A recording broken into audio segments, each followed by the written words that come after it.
안녕하세요. 뻔뻔한 인간들에게 진절머리가 나서 이혼한 30대 여성입니다. 요즘 뉴스를 보면 정말 별의별 사람들이 다 있더라고요. 남들에게 피해를 주는데 거리낌 없는 인간들도 많고. 그리고 저는 그런 뉴스들을 접할 때면 그래도 다행이다. 내 주변엔 그런 사람들이 없어서 하고는 안도하곤 했는데 실은 등잔 밑이 어두웠다고 해야 할까요? 다른 사람도 아니고 가족이라 생각했던 남편과 어머님이 딱 그런 사람들이었거든요. 아마 제가 이렇게 이야기를 하면 사람들은 에이 설마 하고는 못 믿겠다 할 겁니다. 그 정도로 밖에서는 또 얼마나 이미지 관리를 잘하고 다니던지. 당장 저희 어머님만 해도요. 주변 사람들 사이에서는 손 크고 정 많은 박 여사로 통하시고요. 남편도 뭐 그냥 오늘은 선배 누구 만난다, 내일은 후배 누구 만난다. 아주 그냥 요즘 말로 인싸가 따로 없어요. 그러니 제가 더 억울하고 분할 수밖에요. 오죽하면 아무리 익명이라지만 제가 쪽팔린 걸 무릅쓰고 제 이야기까지 하겠어요. 아무튼 남편과는 소개팅으로 만났습니다. 만났을 당시만 하더라도 둘 다 직장을 다니는 평범한 회사원이었죠. 회사도 가깝고 퇴근 시간도 비슷하다 보니 뭐 서로 호감도 있었겠다. 그래서 몇 번 더 누가 먼저랄 것 없이 연락해서 만나다가 사귀기 시작했고요. 당시 둘 다 이미 30이 넘은 나이였기에 언젠가부터 자연스럽게 결혼을 전제로 이야기를 주고받고 있었죠. 그리고 정말로 사귄 지 1년 반 만에 휘뚜루마뚜루 양가 부모님까지 뵙게 됐는데 지금도 그때를 생각하면 저도 모르게 심장이 쿵 내려앉는 것 같고 한숨이 절로 나오네요. 그건 바로 어머님이 보이신 반응 때문이었죠. 남편을 따라 처음 시댁에 인사를 드리러 갔던 날이었어요. 제가 긴장한 기색이 역력했는지 남편이 미리 꿀팁을 주겠다며 하는 말이 자기 부모님은 정말 좋은 분들이랍니다. 앞서 제가 이야기한 것처럼 주변 분들한테 평판도 좋고 실제로 깐깐한 것과는 아주 거리가 먼 분들이라면서요. 그러면서 적당히 살갑고 애교 있게 굴면 예쁘게 봐주실 거라나요. 그리고 이런 말을 제 입으로 하긴 뭐하지만 저도 솔직히 어디서 미움을 받아본 적은 없어요. 오히려 어른들은 야무지게 생겼다 똑 부러져 보인다 해가며 좋게 봐주시는 일이 많았죠. 그래서 긴장은 했지만 한편으론 자신도 있었거든요. 게다가 말이 나와서 말인데 제가 남편보다 소위 딸리는 것도 없었어요. 오히려 학벌은 제가 더 좋았고 급여도 아주 약간이긴 했지만 제가 더 벌었습니다. 외모야 뭐 워낙 주관적인 부분이고 어머님 눈에야 당연히 당신 아들이 더 잘나 보일 텐데 그건 뭐 제가 어떻게 할 수는 없잖아요. 아무튼 그래서 두근거리는 가슴을 부여잡고 그렇게 시댁에 도착했는데 아버님이 보이신 반응이야 뭐 그렇다 쳐도 어머님의 표정이 어찌나 떨떠름하시던지 오죽하면 저는 남편이 집에다 얘기도 안 하고 저를 막무가내로 데려온 건가 싶었다니까요. 하지만 그래도 이내 어머님이 좀 표정을 푸시고는 들어오라 하시더니 식사는 당연히 하고 왔겠지? 그러시는데 여기서 2차로 충격을 받았죠. 그때가 1시 반이었거든요. 그리고 그것도 원래는 1시 약속이었는데 남편이 늦게 오는 바람에 늦은 건데. 그리고 남편도 그땐 좀 민망했는지 아니 못 먹고 왔는데 좀 주시면 안 되냐며 능청을 떨대요. 그러니까 어머님이 좀 황당하단 얼굴로 저희 둘을 잠깐이었지만 빤히 보시더니 냉장고에서 이것저것 꺼내 한 끼 차려주시더라고요. 그런데 여기서 또 한 번 충격이었습니다. 먹던 반찬통을 그냥 그대로 내어주셨으니까요. 그러니 막말로 제가 무슨 밥 한 끼 얻어먹으려고 온 거지도 아니고. 그래서 저도 깨작깨작 먹는 신용만 내다가 말았어요. 그랬더니 남편이 하는 말이 그래도 어머님 성의가 있는데 이건 아니지 않냐. 어이가 없었죠. 이 밥상 어디에서 도대체 성의를 찾아볼 수가 있는 건가 해서요. 게다가 그뿐만이 아니었습니다. 우여곡절 끝에 식사를 마치고 나니 남편이 제 옆구리를 꾹 찌르면서 설거지는 제가 하라는데 진짜 짜증이 나더라고요. 그런데 그때 어머님이 오셔서는 냅두랍니다. 당신 살림인데 왜 저를 시키냐면서요. 그리고 이때 전 솔직히 어머님을 다시 봤어요. 아, 어머님 성격이 원래 좀 털털하신 건가? 이런 모습이 바로 쿨한 시어머니인가? 그런 생각을 한 거죠. 그러면서 어머님에 대한 호감도가 급상승을 하고 지금 생각해보니 제가 너무 단순하고 멍청했다니까요. 그리고 이후로도 두어 번 더 시댁에 갔었는데 그때마다 어머님께선 딱히 저한테 뭘 시키시는 것도 바라시는 것도 없는 눈치셨어요. 그러니 저는 제가 좋은 어머님을 만났다 생각했고, 그래서 저도 정말 좋은 며느리가 되어드리고 싶었죠. 그런데 황당하게도 결혼식을 올리기가 무섭게 어머님은 완전히 다른 사람처럼 변하셨습니다. 신혼여행을 마치고 시댁에 인사를 드리러 갔던 날이었어요. 신혼여행은 어땠는지 뭐 그런 가벼운 이야기가 오가다가 어머님께서 저더러 이제 식도 올렸으니 너는 이 집 사람이라며 그걸 항상 기억해라 뭐 그런 말씀을 하시더라고요. 그리고 저는 그게 그냥 의례껏 하시는 당부의 말씀 같은 건 줄 알았는데 그런 뜻이 아니었습니다. 한마디로 이제 이 집 사람이니 손님 대접 받을 생각은 꿈 깨라 뭐 그런 뜻이었거든요. 게다가 그뿐만이 아니었어요. 또 이런저런 이야기가 오가던 중 고부 갈등 뭐 그런 이야기가 나왔는데 제가 어머님한테 웃으면서 저는 정말 어머님하고 모녀처럼 지내고 싶다고 했거든요. 그랬더니 어머님께서 정말 눈을 놀란 토끼처럼 뜨시면서 저를 보시더니 아니 너는 네 엄마 있고 나는 내 딸이 있는데 왜 그렇게 지낼 생각을 하냐고 되물으시는 거예요. 어찌나 민망하던지. 그리고 저는 정말 부끄럽게도 그게 그냥 어머님이 하시는 농담 같은 건 줄 알고 에이 그래도 저도 딸 시켜주세요 했거든요. 제 나름의 애교를 부리면서요. 그런데 어머님께선 부담스럽게 그러지 말라시며 당신은 모녀 같은 고부 사이 그런 거 이해가 안 된다셨습니다. 그게 말이 좋아 모녀 사이지. 며느리가 시애미 알기를 우습게 알고 기어오르는 거라면서요. 그리고는 나는 내 며느리가 그러는 꼴은 눈에 흙이 들어가도 못 본다 그러시는데 정말 너무 무안해서 쥐구멍이라도 있으면 들어가 숨고 싶은 심정이었죠. 그나마 남편이 어머님한테 어머니는 뭘 그렇게 말을 심하게 하시냐며 한마디 하긴 했지만 솔직히 말하면 수치스럽기까지 했어요. 어머님 말씀대로 저도 엄마가 있는데 뭐 한다고 그런 말은 해서 제 스스로 제 꼴만 우습게 만든 것 같대요. 그래서 생각한 게 어머님 말씀대로 가깝게 지낼 필요 없다. 좋은 쪽으로 생각하자. 그리고 그때부턴 뭐 저도 나름대로 선을 긋고 살았어요. 안부 전화 같은 건 남편에게 하게끔 했고 경조사나 생신 같은 때만 찾아뵙는 정도로요. 그랬더니 어머님이 보이신 반응이 황당하기 짝이 없었습니다. 모녀 사이 같은 고부관계가 안 된다는 거지. 저는 제 도리는 해야 할 거 아니냐 하셨거든요.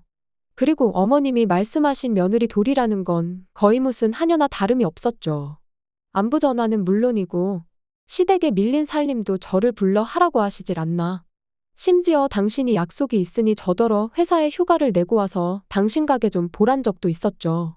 그리곤 그럴 때마다 덧붙이는 말이 가족끼리 이 정도는 해줄 수 있지 않냐는데 며느리는 딸이 될 수 없다면서 며느리니까 귀찮고 하기 싫은 일은 해줘야 한다는 어머님의 그 이기적이고 뻔뻔한 논리에 정말 말문이 막히대요. 그런데 저도 참 답답했던 게 솔직히 그런 어머님의 요구사항을 들어드리면 저를 좀 예쁘게 봐주시려나 하는 미련을 버리질 못하고 있었어요. 그래서 번번이 끌려다니기 일쑤였지요. 그런데 아이러니하게도 결국 어머님 덕분에 완전히 정신을 차리게 되었으니 올해 초 가족이 다 같이 모이는 자리였는데 신우가 입이 대빨 나와서는 약속 시간보다 늦게 도착을 했어요. 그래서 어머님이 왜 이렇게 늦었냐고 물으시니 심해부 때문에 짜증나 죽겠다며 심해부 욕을 하기 시작하대요. 뭐 그런 거 있잖아요. 돈도 못 벌고 능력도 없으면서 사람을 귀찮게 한다. 그러니까 저희 어머님께서 신우더러 혹시 모르니까 절대로 애는 갖지 말랍니다. 이혼할 때 애 있으면 골치 아파진다면서요. 그런데 그 일이 있고 한 달쯤 지났을 무렵 남편이 저 몰래 사행성 게임을 하다 1억이 넘는 빚을 졌다는 걸 알게 됐어요. 너무 충격이었죠. 이런 거 저런 거 다 떠나서 사람 하나 정직한 거 그거면 됐다 생각했는데 그래서 도대체 무슨 정신으로 그랬냐니까 언젠가부터 술자리에 나가면 돈 자랑하는 인간들이 그렇게 많더랍니다. 그리고는 예전엔 형형하고 따르던 동생들까지 떨어져 나가니 자기도 돈이 좀 있어야겠다 싶었다면서. 그래서 뭐 딱 1억만 따고 그만하려고 했는데 어쩌다 보니 빚만 늘었다나요? 정말 믿었던 도끼에 발등 찍힌다더니 그때 그 절망감은 지금도 잊혀지지가 않아요. 그런데 이 일이 있고 얼마 후 시댁에 갔다가 우연히 어머님과 남편이 나누는 대화를 듣게 되었는데 어머님께서 남편한테 왜 니들 혼인신고는 안 하냐면서 일단 그것부터 하라시대요. 혼인신고 안 하고 있다가 제가 이혼이라도 하자고 들면 그 빚은 너 혼자 다 갚아야 한다면서요. 열불이 나더라고요. 막말로 먹고 사느라 진 빚도 아닌데. 게다가 신우는 심해부가 속을 썩인다니까 바로 이혼 얘기부터 꺼내시더니 며느리인 저는 당신 아들이 진 빚 같이 안 갚고 도망이라도 칠까봐 전전긍긍하시는 그 모습이 참으로 이기적이다 싶었죠. 그리고 저는 남편이 도대체 어머님의 그런 말씀에 뭐라고 대답할지가 너무 궁금했어요. 그래서 귀를 쫑긋 기울이고 안방으로 다가가는데 그 순간 도어락 열리는 소리가 나면서 아버님이 들어오셨거든요. 그래서 남편의 생각은 그 순간엔 알 수 없었지만 결국 그 본색을 감추지 못했어요. 이후로 저는 어머님에겐 어떠한 미련도 남아있지 않았기에 더 이상 끌려다니지 않았습니다. 무례한 요구에는 싫다고 정확히 의사를 밝혔고 바로바로 거절했지요. 그랬더니 남편은 저더러 변했다며 요즘 왜 그렇게 어머님한테 곁을 안 내어주냐 따졌는데 그럴 때마다 네 엄마가 먼저 시작한 거라고 소리라도 지르고 싶은 걸 정말 이를 악물고 눌러 참을 뿐이었어요. 그러다 올 여름 어머님께서 병원에서 암 판정을 받으셨습니다. 원래부터 속이 안 좋단 말씀을 입에 달고 사셔서 아닌 게 아니라 제가 몇 번이나 병원에 같이 가드릴 테니 가보자고도 했었는데 그때마다 네가 의사냐며 저를 무시하기만 하시더니 그리고 그때부터 어머님의 병원 생활이 시작됐는데 아시겠지만 그게 보통 일이 아니잖아요. 통원 치료도 했다가 입원도 했다가 그리고 그게 환자 혼자 오가기가 쉽지 않다 보니 결국 누군가 한 명은 붙어 있어야 했는데 어이없게도 다들 당연하단 듯이 제가 해주길 바라더라고요. 심지어 어머님 본인조차 말이죠. 그리고는 하는 말이 신우는 손끝이 야무지지가 못해서 그리고 지 남편이랑 사이도 안 좋은데 친정엄마 간호까지 한다고 하면 그쪽에서 좋다고 하겠냐입니다. 그러니까 제가 해야 한다고요. 어이가 없어서 신우 사정은 제 알 바가 아니고 신우가 못하면 저희 남편이 하면 되는 거 아니냐 했어요. 어머님 말씀대로 어머님 자식들이 있는데 제가 왜 어머님 병수발을 드느냐고. 저는 나중에 저희 부모님 편찮으시면 그때 병수발 들어드릴 거라고 했죠. 그랬더니 저희 어머님이 저더러 뭐란 줄 아세요? 저더러 너는 내가 죽게 생겼는데 그런 소리가 나오냐면서 아주 치사하답니다. 그런데 저도 저 나름대로 지난 2년간 이제는 어머님이 저를 좀 아껴주실까 챙겨주실까 하는 기대에 이리저리 끌려다닌 걸 생각하면 너무 섭섭하고 서운하고 억울했거든요. 그래서 어머님이야말로 정말 저한테 치사하고 야박하게 행동하시지 않으셨냐고 따졌어요. 그랬더니 아주 귀찮다는 듯이 알겠답니다. 당신이 다 미안하고 잘못했으니까 회사에 얘기해서 휴가나 내래요. 이건 뭐 정말이지. 옆구리 찔러 절받기도 아니고. 사과를 받았는데 어째선지 기분이 더 나빠지더라고요. 그래서 됐다고 사과하지 마시라 했습니다. 저는 어머님하고 거리를 두고 지내는 요즘 얼마나 몸도 마음도 편한지 모르겠다고 그러니까 앞으로도 가깝게 지내고 싶지 않다고요. 그랬더니 남편이 저를 밖으로 끌고 나와선 하는 말이 아무리 맺힌 게 많아도 지금 어머님이 이렇게 편찮으신데 그러면 안 된다대요. 그러다 막말로 자기 어머니 돌아가시기라도 하면 저 후회할 거라고. 그리고 자기도 그렇게 되면 저랑 못 산다고요. 그래서 어머님이 돌아가시면 그게 암 때문이지 나 때문이겠냐 받아쳤습니다. 그리고는 당신이야말로 내가 후회할까봐 걱정하지 말고 당신 도리부터나 똑바로 하라고 했어요. 아들이나 딸이나 지엄마 아프다는데 그 병간호를 남한테 미룰 궁리나 하고 있고 아주 웃기지도 않는다면서요. 그랬더니 남편이 뭐라는 줄 아세요? 정 제 생각이 그렇다면 알겠답니다. 대신 제가 제 할 도리를 안 하는 거나 마찬가지니까 돈으로 5천만 원을 달래요. 그걸로 간병인을 쓰던지 해야겠다면서요. 진짜 제정신이 아니구나 싶었습니다. 그래서 그럼 내가 어머님 병수발 들면 네가 나 5천만 원 줄 거냐니까. 그건 아니래요. 그리고는 하는 말이 시어머니 병간호는 원래 며느리가 하는 거라는데 그래서 그동안 어머님이 그렇게 나를 이리저리 부려먹어도 말만 한두 마디 하고 말았구나 싶대요. 남편 생각엔 자기 어머니가 하는 행동이 다 옳아 보였기에 그걸 적극적으로 말릴 생각이 없었다는 걸 그제서야 확실히 알게 된 거죠. 그래서 결국 며칠의 고민 끝에 남편에게 이쯤에서 헤어지자 했어요. 아무리 생각해봐도 어머님이 돌아가셔도 안 돌아가셔도 제가 욕을 먹을 건 뻔했고 남편이 앞으로 더더욱 어머니 편을 들면 들었지 제 편이 되어줄 것 같지도 않았으니까요. 아무튼 헤어지잔 제 얘기에 남편이 보인 반응은 울고불고 애가 따로 없더라고요. 가뜩이나 자기 빚도 갚아야 돼서 심란해 죽겠는데 어머니는 어떡하냐면서요. 그리고 그 순간 역시나 남편에게는 자기 자신과 어머님밖에 없다는 걸 확인한 저는 한층 더 후련하게 마음을 정리할 수 있었어요. 그래서 남편더러 나는 그간 할 만큼 했고 정말이지 그 노력을 단 한 번이라도 제대로 인정받아 봤다면 모를까? 이번에도 이러나 저러나 좋은 소리 못 들을 게 뻔한데 더는 내 인생을 쓸모없이 소비하고 싶지 않다 했습니다. 그래서 남편한테 너도 네 엄마가 나한테 어떻게 했는지 알지 않냐니까. 지금은 그런 거 생각 안 하고 자기 엄마 살리는 데만 집중하자는데. 그 또한 너랑 신우가 할 일 아니겠냐 받아치곤 더는 나한테 동정심 사려들지 말라 했네요. 그리고 그렇게 하루아침에 남남이 되었습니다. 건너 들려오는 소식으론 어머님은 아직 투병 중이시고 신우는 이혼을 했다나 봐요.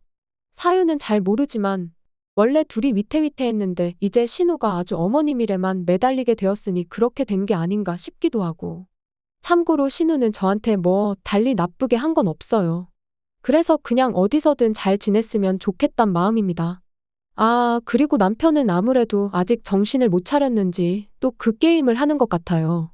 저희가 헤어진 걸 모르는 사람들이 남편이 돈을 빌려가서 안 준다고 자꾸 저한테 연락을 해오거든요. 아주 그럴 때마다 번번이 헤어졌다. 그러면 왜 헤어졌냐 물어오고. 상대하는 것도 일이네요. 아무튼 뭐 시간 문제지 결국 어떤 식으로든 다 해결이 될 테니까요. 더는 신경 쓰지 않으렵니다. 긴 이야기 들어주셔서 감사합니다.